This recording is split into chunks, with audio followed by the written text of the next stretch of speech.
Tonight, you'll meet exciting personalities from the nation's front pages on television's award-winning panel show, Front Page Challenge. Now let's meet tonight's inquiring reporters. First, from the Toronto Daily Star, Gordon Sinclair. And from television, the lovely and talented Toby Robbins. Next, the managing editor of Maclean's magazine, Pierre Burton. And finally, the world-famous Washington reporter and foreign correspondent, Miss Marguerite Higgins. Now meet our editor-in-chief on Front Page Challenge, Fred Davis. While we're on the subject of awards, our guest panelist, Marguerite Higgins, has picked up quite a number of awards as one of the outstanding world reporters. Marguerite, I would think that you belong to a rather exclusive group in that you are a female war correspondent. Does this present any special problems? I think any of the problems of any minority group. It didn't bother you being up in the front lines, for example, in Korea and that sort of thing, eh? Well, there's a very equalizing thing about bullets. No, that wasn't much of a problem in the front lines. It was back when the so-called chivalrous higher brass that it got a little difficult. I see. Well, we're going to put you to work with the rest of our panel in just a moment, as soon as folks at home and those of you here in our studio audience have had a chance to read this first front page headline, not hedgeline. Then we'll all meet tonight's first front page challenger. On October 19th, 1957, history was made at the Montreal Forum when Maurice Richard of the Montreal Canadiens scored the famous 500th goal. And here is Rocket Richard in person to stump the panel with his front page headline as tonight's first guest on Front Page Challenge.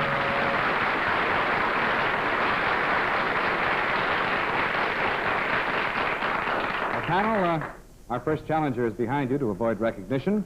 This challenger represents a national story. As always, you have 4 minutes with which to get the event. Let's start round one with Gordon, please. Well, it was a big national sports affair in Toronto last night. Is this a sporting event?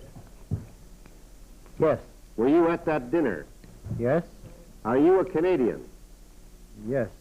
Then we'll have to try and find your sport. Are you in hockey? Yes. You're in hockey. Well, that's getting pretty fast. Down you go, Toby. Oh, you're leaving me. Was this, are you currently playing hockey?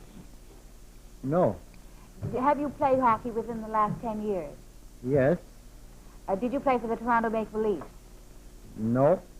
An American team? No. Yeah. That leaves the Montreal Canadiens. You play for them? Yes. You were a player and not in the managerial side, is that correct? A player, yes. A player. Yes. And have you played within the last 2 years? Yes. Are you French Canadian? Yes. You're Rocket Richard, perchance? Oh. That's what? Wait, excuse me, 500 goals. I've never That isn't the game. You've identified our challenger, Gordon. We know the story. It's bound to be the 500th goal. Oh, I was being technical. Rocket, Maurice what did Richard you do scored with his the accent, 500th though? goal.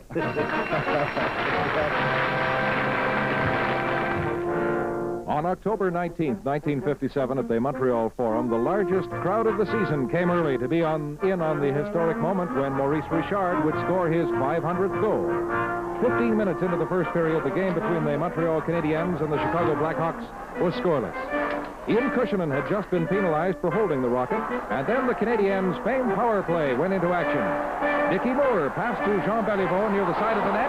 Beliveau whipped it to Richard. The Rocket met it with a slap shot, and it reached past Glenn Hall to score. Maurice Richard's 500th goal made hockey history that night at the Montreal Forum, and the Rocket took his place among the greatest athletes of all time. Tonight, Front Page Challenge welcomes in person Maurice Richard. Maurice, the one thing that all Canadians, I'm convinced the one thing that all Canadians are interested in is how is the leg coming along with that tendon? Well, I've been asked that question about 1,000 times since yesterday. Well, it's going pretty good, and I've been skating in Montreal every day, and the leg is getting a little bit stronger every day, and I hope that I'll be back playing in about 15 days or 3 weeks from now. How long will that be that you've been out altogether? Well, I'm gonna be out there for at least 3 months. 3 months altogether, and yet Yes. you'll still be pretty high in the scoring. Well, I'm kind of far behind the other players right now, and I only got 23 points, and the first guy in ahead's got 59. So But he's on your team. He's on my team, yes. And what about Henri? Do you think he'll ever reach 500 goals? Well, it's a question that's kind of hard to answer. I think Henry is a very good hockey player, and maybe better than me. But he's a better skater and a better stick handler, and I think he'll get a lot of goal in our league. But I'm not too sure if he's going to get 500. No. I mean, if he doesn't get any action, I think he's got a good chance. Toby, some questions? Well, I just wondered how long you intend to play hockey. Have you any? Are you just going to keep playing? I mean, or have you any plans? Well, like I said before, if I don't score a goal for maybe 10 or 15 games, I'm going to think of quitting then. But as long as I'm scoring a goal once in a while, I might as well keep playing. We met, when I was in the Soviet Union, we met quite a few of the Russian hockey players, and I'm very curious to know, do you consider them really amateurs? Well, it's hard for me to say if they're amateur or professional. I didn't see any hockey in Russia, and I suppose they must have a lot of good hockey players over there, but I don't think they're amateurs. They must be professional.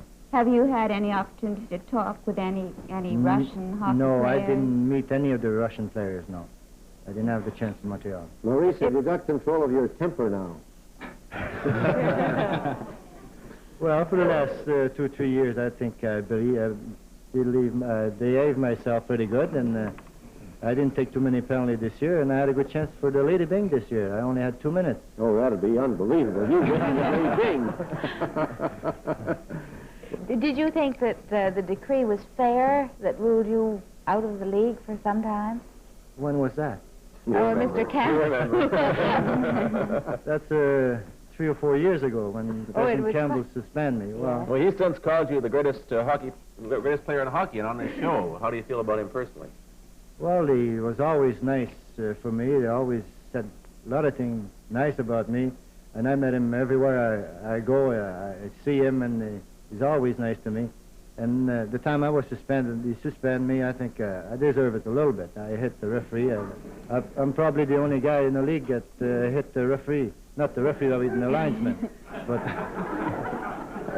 I didn't mean to hit the guy like that. I was just turning around, and I think I deserve the penalty. There's no doubt about that. Mr. Richard, internationally speaking, which country do you think would be the toughest to beat in an international meet? For Canada. Well, I think Canada will be the toughest team to beat because they... Well, the toughest team, all right. Well, what would be the next toughest? Oh, the team? next will be the Russia, for sure. Far tougher than, in other words, next to the Canadians, the Russians are the best skaters and the best players in the world? I would say so, yes. Where does the United States come in? Well, I don't know. I haven't seen any American team play hockey. It's hard for me to answer that question. You don't come to Detroit Red Wings.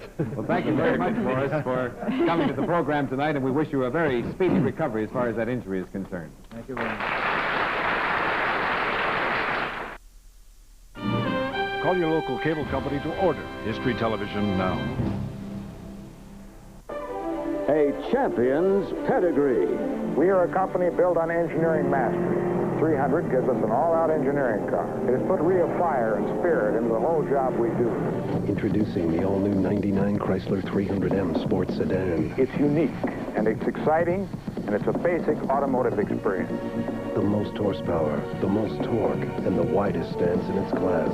The Chrysler 300M. The technology has changed, but the soul lives on. For great tasting chicken every time, insist on Maple Leaf Prime brand. Always fresh, always delicious. It's the best tasting, most tender chicken you can serve. And it's good value too. That's why more and more families and these two chefs insist on Maple Leaf Prime every time. For great restaurant-style meals in just 15 minutes, try new Pasta Classiques, complete with Maple Leaf Prime marinated chicken breast slices, fresh Olivieri pasta and sauce. Pasta Classiques, fresh from Maple Leaf and Olivieri. You get an itch in your lower torso, you get an itch underneath your arms, you may have it on your back, whatever. Get relief with Gold Bond medicated powder. It's a minor irritating itch. You get that burning feeling as well. It's just enough to be annoying. Using the Gold Bond takes that annoying, itchy feeling away. Triple Action Gold Bond medicates, absorbs, and soothes. Gold Bond works. I can't deny the fact that Gold Bond works. Triple Action Gold Bond. More than a powder, it's medication.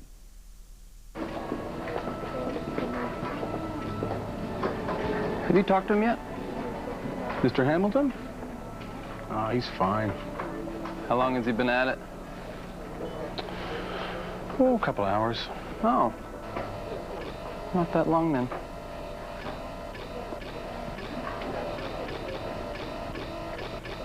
It's not just a store. It's a Sony. Oh, Handycam with Night Shot. The Sony store. Weeknights. Travel back in your own time machine. You get this tight examination of history. This is your invitation to a fascinating journey into the past. It's a good record of events.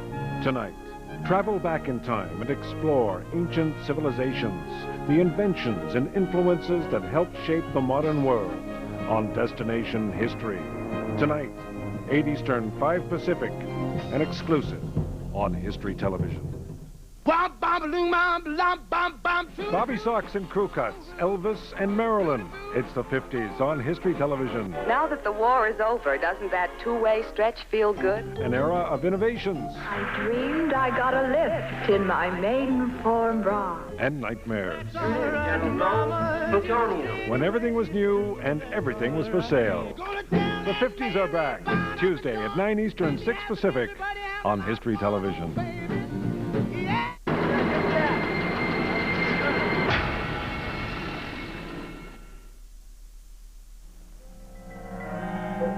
In the fall of 1932, Franklin Delano Roosevelt defeated Herbert Hoover by a landslide to become 31st President of the United States. Sharing his victory was the woman who has been acclaimed one of America's greatest, most respected First Ladies, Mrs. Eleanor Roosevelt, tonight's second guest on Front Page Challenge.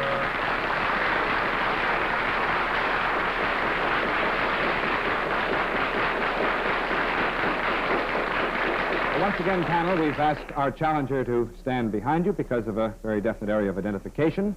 This story is international. We'll start this round, please, with Toby. Rousing applause. Are you by any chance in the entertainment business? No. Did this particular event have any direct connection with a war? No. Was this by any chance an athletic event? No. Was it happy? 32, 33. I might point out the answer, I think, is yes. We're into an area of opinion again. I might explain that our challenger, because of a possible recognition even of the voice, is trying to disguise it, so perhaps you're having a little difficulty. Is he using was he speaking French? No, just Lowland. I didn't hear that. I see. Was this an achievement? Yes. A personal achievement for yourself? Yes. Pierre? You are a woman, and this is an achievement in the field of politics, perhaps, is it? Is it political in any sense? Yes. It is political. Did we establish that it took place in the... is it an international event in the United States? Did we establish that? We haven't established where it took place. Did it take place in the United States? In the United States? Yes. It took place in the United States since... Has it taken place since World War II? No. Not since World War II. Did it take place between the two world wars? Yes. Yes. In the 1930s? No. Yes. In the 1930s? That voice is very familiar to me. It isn't the voice of Eleanor Roosevelt, is it? The voice is, we must admit that. You are Eleanor Roosevelt. Our challenger is Eleanor Roosevelt, yes? Well, I'll pass to Margaret Higgins because she's a Washington correspondent. Well, was the headline the election of your husband to the presidency? That is part of it. Would you care to be a little more specific, Marguerite? For the fourth time? Was it the inauguration day? Yes. There were 4 of them, though. Yes, that's why we want to pinpoint it. Which one? The first inauguration day. That's it. FDR becomes 31st President of the United States. In the fall of 1932, Franklin Delano Roosevelt became 31st President of the United States. On Inauguration Day, the new president took over his country's leadership from Herbert Hoover as America's financial structure tottered on the brink of disaster.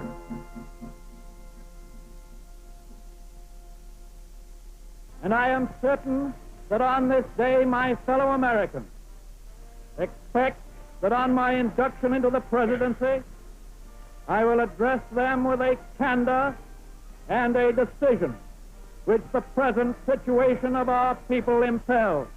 So first of all, let me assert my firm belief that the only thing we have to fear is fear itself. I am prepared, under my constitutional duty, to recommend the measures that a stricken nation in the midst of a stricken world may require. These measures, or such other measures, as the Congress may build out of its experience and wisdom, I shall seek within my constitutional authority to bring to speedy adoption. But in the event that the Congress shall fail to take one of these two courses, in the event that the national emergency is still critical, I shall not evade the clear course of duty that will then confront me. I shall ask the Congress for the one remaining instrument to meet the crisis: broad executive power to wage a war against the emergency as great as the power that would be given to me if we were in fact invaded by a foreign foe.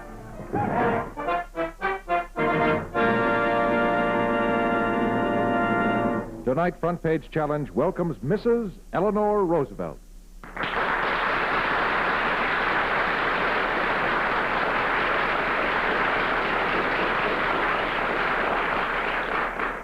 Mrs. Roosevelt, in the crucial years after your husband's election, you were closely connected with the period prior to the Great World War, the Second World War. In the atmosphere today, do you detect that our world is perhaps again approaching another great conflict, another great disaster? Well, it certainly is a disquieting atmosphere, but I should hope that we had more warning and perhaps more wisdom than we had then. From your trip in the Soviet Union, Mrs. Roosevelt, would it be your judgment that the Russian leaders are really restrained from war by any regard or fear that they would get destroyed themselves? Oh, yes, they're quite as well aware of the destructive power today if there should be any retaliation. And therefore, I think that unless they felt that there could be no retaliation, they will do everything they can to prevent war. And therefore, I think a balance of power is the important thing today. We hear so much that the United States is slipping into a second-rate power, Mrs. Roosevelt. What is your observation on that? I would not say that at present we were not completely able to retaliate, and I don't think supremacy is what we are looking for. We are looking to keep a balance. As one of the few women who have been very outstanding in politics, do you find that being a woman makes it harder or easier? Oh, I don't know. I've never really given it much thought. I think that perhaps being a woman, you must always try to do a little more than a man would think it necessary to do. But I've never had any difficulty because I was a woman. Mrs. Roosevelt, this is a completely different kind of question, but there's a play opening on Broadway very shortly called Sunrise at Campobello, which deals with your husband's fight with polio. You know the play? Have you read it? Have you had a chance to see it? I have read the play, and I have met the cast. I did not want to see it because I think I'm perhaps its worst critic, because I will know what really happened, whereas a play must be a good play. Well, this is fascinating. How close is the play to what really happened? I think, in fact, it's fairly close. But of course, in terms of the polio, is it? Yes. That is the highlight of the play, as I gather it. Oh, yes, it only covers the years from the time Franklin was taken ill to his coming back at Madison Square Garden. That's all it covered. I'm sorry, did they consult you in the casting? Ralph Bellamy, I believe, is playing your husband. No, I was not. I told them that I was not a good person to consult because I would always see things as they were, you see. And you must look at something you're producing as whether it's a good play or not. And that was Doris Sherry's feeling. Are you going to be there opening night? Yes, I will be there on the 30th. Once the casting was done, had you seen anybody in the role? I mean, visualized? I haven't seen them acting. No. I've met. Yes. I've met everyone except the person who plays Louis Howe, because he hadn't yet been chosen when the other actors, when I went to meet the others. Mrs. Roosevelt, what is the secret of your own personal vitality? You seem to travel all over the world, keep going. In fact, there have been jokes about it, as you know, cartoons and so on. What's the secret of this strength?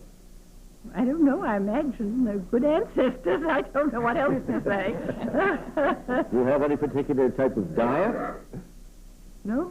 Oh, no. You see, I'm the oldest person on this panel, and I begin to get a little curious myself. No, I just live. Would you care to predict as to whom would be the, is it who or whom? Whom, I think. Would be the next president of the United States? No, I would not. I'm no prophet. Well, Mrs. Roosevelt, if Mr. Nixon were to become president now, what kind of a change would there be in U.S. policy, if any, do you think? I really am not able to tell. I think Mr. Nixon is a clever man, and I think that I really could not tell you what changes. What do you think of our Mr. Diefenbaker? Well, again, I'm not familiar. I haven't met Mr. Diefenbaker, and I'm not familiar with him. Mrs. Roosevelt, what was the most rewarding moment of your time in Washington? What was the most rewarding, What was the most rewarding thing yes. about the time in Washington? Yes. Well, I think perhaps the most rewarding thing was when you could be useful in some way. I was thinking of any outstanding event or a series of events that distinguished that you would say. In Washington? No. Well, I meant while your husband was president of the United States.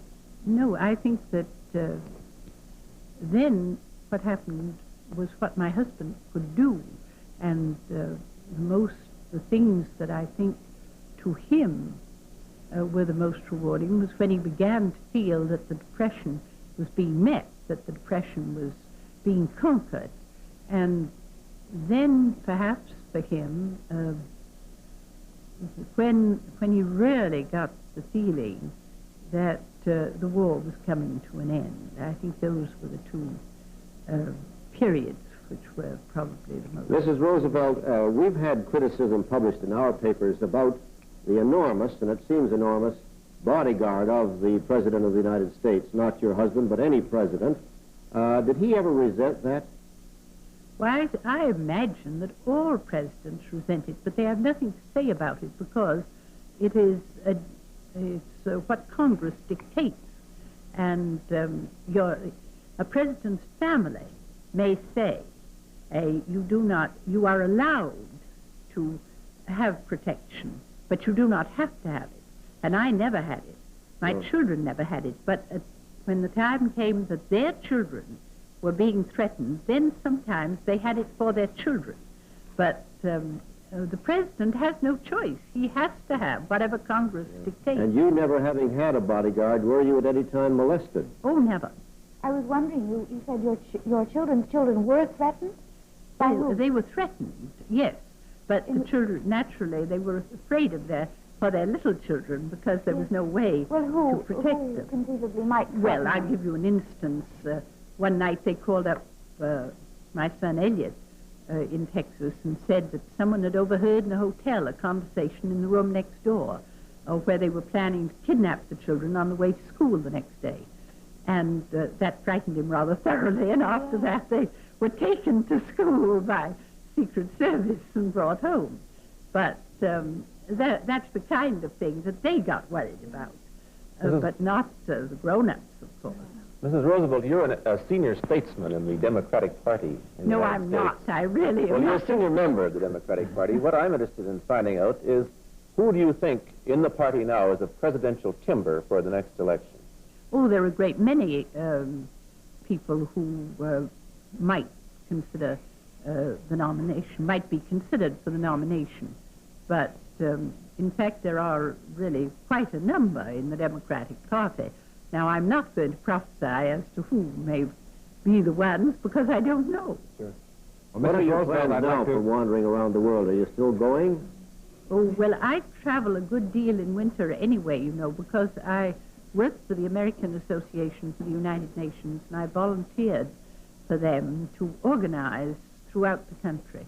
And so I travel a good deal for them, and I do a great many lectures, and particularly since I came home from the Soviet Union. Thank you very much, Mrs. Roosevelt. It's been a great honor to have you on our program, and you've been a most charming guest.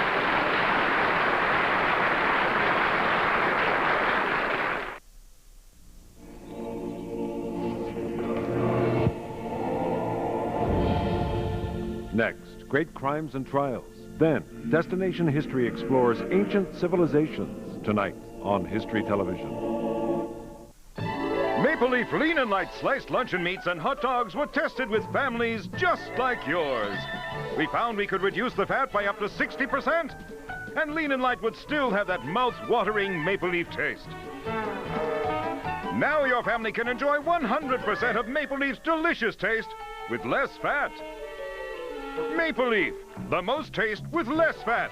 Sliced chicken and turkey breast luncheon meats now available with less than 3% fat. Looking vibrant is reserved for the very young. Do you believe that? Neither do I. Maturing skin can look vital too. But how? Clinical tests have proven that a new line of moisturizers from Oil of Olay, which combine a complex of Olay moisturizers, essential oils, and vitamins, help replenish maturing skin's moisture, helping to give it a feeling of healthy vitality. Your skin can look revitalized, radiant. And the name? New Provital for maturing skin. Proof we can help you look revitalized. When you love the way your bar makes your face feel, trying something else can feel risky. But what if there was another bar you could trust? A bar that contains conditioners from a trusted facial moisturizer brand. Many women tried this bar and the results were amazing. They found this bar left their faces wonderfully soft and smooth. And the name? Oil of Olay Beauty Bar. Proof Olay can leave your face soft and smooth. Your life is non-stop. Career, fitness, family, your home. That's why you should use Ban with non-stop triple protection to stop body odor, an invisible antiperspirant to help keep you dry, and a no-sting, no-alcohol formula to reduce irritation. Ban Ultra Roll-On, Clear Roll-On, and Ban Antiperspirant Soft Stick. Made to work non-stop, just like you. Ban, an invisible band of protection all day long. Examine a century marked by hideous crimes. Hey, Oswald has been shot. A house whose sinister reputation made it the focus for several films. The trials that exposed them. My feeling is that he's killed way over 100. And their gruesome legacies. More than 15 years later, new mass graves were still being found. Great crimes and trials of the 20th century. Next on History Television. Visit a world of epic adventure, timeless drama, and unforgettable faces. Saturday. No guns, no tanks, no friends, nothing. People fighting with their bare hands for a little piece of desert. An American in a holy war. You're gonna get yourself killed someday. I'm fighting because I'm stiff-necked, proud. Kirk Douglas, John Wayne, cast a giant shadow. Saturday, 9 Eastern and Pacific on History on Film. Call your cable or satellite company to order History Television.